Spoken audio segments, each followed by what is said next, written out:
Dans un village lointain d'Afrique de l'Ouest, bordé par une forêt dense et traversé par un fleuve majestueux, vivait un peuple fier et respectueux des traditions. Ce village s'appelait Sobango. Depuis des générations, il était gouverné par une lignée de rois sages et justes, protégés par les esprits de leurs ancêtres. Mais un jour, une tragédie éclata, brisant l'harmonie du village et plongeant Sobango dans une malédiction dont nul ne voyait l'issue. Naya, la fille du roi Maléco, était la perle du village. Belle comme l'aurore, elle avait des yeux sombres et profonds qui semblaient renfermer les secrets du monde. Son rire résonnait comme un chant d'oiseau, et son intelligence surpassait celle de bien des sages. Elle était promise à Moké, un vaillant guerrier, héritier du clan des Panthères, connu pour sa bravoure et sa loyauté. Le jour de leur noces était prévu pour la prochaine lune montante. Le village tout entier s'apprêtait à célébrer cette union sacrée qui renforcerait la paix entre les différentes tribus de la région. Mais le destin avait d'autres projets. Une semaine avant le mariage, un étranger arriva à Sobango. Il portait une tunique de soie bleue, et son visage était partiellement dissimulé par un turban noir. Il se présenta comme Zianou, un voyageur venant du royaume du Nord, à la recherche d'un endroit où se reposer. Le roi Maléco, hospitalier comme toujours, lui offrit un abri et de la nourriture. Mais très vite, les anciens du village ressentirent une aura étrange autour de lui. Les chiens refusaient de s'approcher de lui. Les flammes de son feu vacillaient de manière inhabituelle. Il parlait peu, mais son regard semblait fouiller les âmes. Une nuit, alors que tout le village dormait, Naya disparut.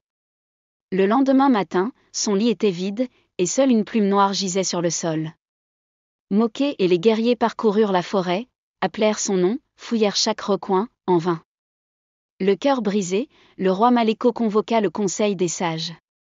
Le verdict tomba comme un coup de tonnerre, la disparition de Naya était un signe de malédiction. Quelques jours plus tard, une rumeur se répandit dans le village, on avait aperçu Naya dans la forêt, en compagnie de l'étranger. Certains disaient qu'elle l'avait suivi par amour, d'autres parlaient d'un enchantement. Moké, fou de rage, jura de retrouver sa bien-aimée. Il partit seul, armé de sa lance et d'un talisman offert par le grand prêtre du village.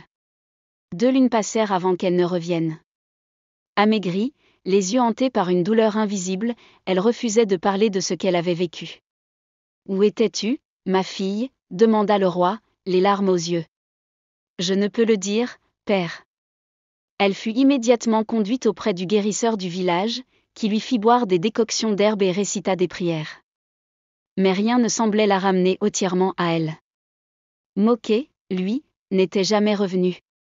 Peu après son retour, d'étranges phénomènes commencèrent à se produire à Sobango. Les récoltes pourrissaient avant d'être récoltées. Les bébés naissaient sans souffle. La rivière, autrefois limpide, devint trouble et nauséabonde. Le village comprit alors que la malédiction venait de Naya. Les anciens furent consultés, et un seul remède fut trouvé, Naya devait être sacrifiée pour purifier Sobango. Son père, le roi Maléco, s'y opposa avec toute la force de son cœur.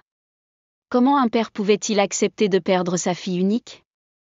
Mais les sages insistèrent, si elle vivait, le village mourrait. Les guerriers furent donc envoyés pour l'emmener au sommet du mont Kourou, où les offrandes étaient faites aux esprits. Mais avant qu'ils n'atteignent le sommet, Naya s'effondra et murmura ces derniers mots. Il n'a jamais été humain. Il m'a prise pour lui. Un cri s'échappa de sa gorge, inhumain, glaçant les âmes de tous ceux présents. Et dans un dernier souffle, elle se transforma en un immense oiseau noir, battant violemment des ailes, avant de s'envoler vers la nuit.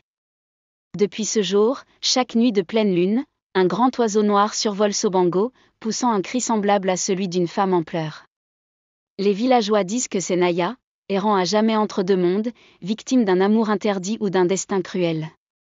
Le village, lui, ne retrouva jamais son éclat d'antan. Malgré les générations qui passèrent, l'histoire de Naya et de Moké resta gravée dans la mémoire des anciens.